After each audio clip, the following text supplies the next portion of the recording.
বলেন তো রেণুরানী সেনের স্বামী স্বামী স্বামী আপনার নামটা বলেন। আমার নাম ননী গোপাল সেন। হ্যাঁ হ্যাঁ বলেন তো। আমার স্ত্রী ওই যে আমার নাতির নিয়ে হ্যাঁ প্রাইভেটে গেছিল, হ্যাঁ মানে প্রতিদিনই প্রাইভেট পড়ে বুলবুল মাস্টারের কাছে। আচ্ছা তো বিকালে নিয়ে গেছিল, তো প্রাইভেট থেকে তখন এই বলছে যে তুমি পড়তে থাকো, আমি বাড়ির থেকে আসি, হ্যাঁ একটা ছাতা নিয়ে আসি।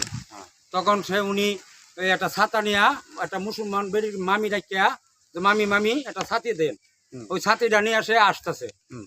তো তখন আসার সময় খুব বজ্রপাত হইতেছে, হ্যাঁ। দিনে জিলকাইতেছে, খুব বৃষ্টি হইতেছে, হ্যাঁ ঠাড়া পড়তেছে। হ্যাঁ তখন আইতেছে, তখন এই যে মাজরুল নামে একটা ছেলে এই ব্রিজের এদিকে আইছে, হ্যাঁ। তো সেও আইতেছে। হ্যাঁ তো এখন সে এই ভয়ের চুটে শ্রীরাম শ্রীরাম কইতাছে, জয় শ্রীরাম জয় শ্রীরাম।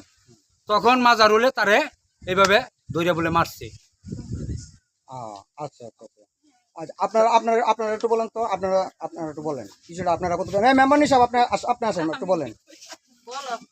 হ্যাঁ তো এই এই ছেলে এই করছে, এরপরে আসিল। আমার মনে হয় যে এটা পরিকল্পিত, আরো লোক ছিল। আপনি কি আরো লোক সন্দেহ করেন? হ্যাঁ, আরো সন্দেহ করি, আরো 20-25 জন লোক মনে হয় ছিল, একলা সে পারে নাই। হ্যাঁ। আমি এটার জন্য হ্যাঁ এই আসামির রিমান্ড চাই, মাননীয় প্রধানমন্ত্রীর কাছে আমি অনুরোধ করে বলতেছি, এটা সুবিচার চাই। আমরাও যাতে সুবিচার চাই, যাতে আমার মামির সুবিচার হয়, যাতে ধ্বংস হয়ে যায়। হ্যাঁ যেরকম মারছে আমরা এরকম ফাঁসি চাই, যাতে এলার ফাঁসি হয়।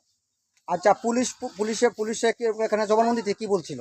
পুলিশের জবানবন্দিতে বলছিল যে না, পুলিশে তো এখানে জবানবন্দি কেন নেয় নাই, নাই নাই না এখানে নেয় নাই। তো ম্যাজিস্ট্রেটের কাছে যে নিউজ টিউজ দিয়েছে ম্যাজিস্ট্রেটের কাছে ম্যাজিস্ট্রেটের কাছে পরে আসামি ধরছে, পরে এই আসামি স্বীকারোক্তি দিছে হ্যাঁ থানায়। পরের দিন আমার শোনাইছে যে এই স্বীকারোক্তি দিছে, জয় শ্রীরাম বলছে দেখে তারে হত্যা করছে আসামি। আচ্ছা, পরে এটা আমার কাছে কোনো স্বীকারোক্তি নাই, এটা দারোগার কাছে ছিল। দারোগার কাছে স্বীকারোক্তি? হ্যাঁ। আচ্ছা ধন্যবাদ আপনাকে।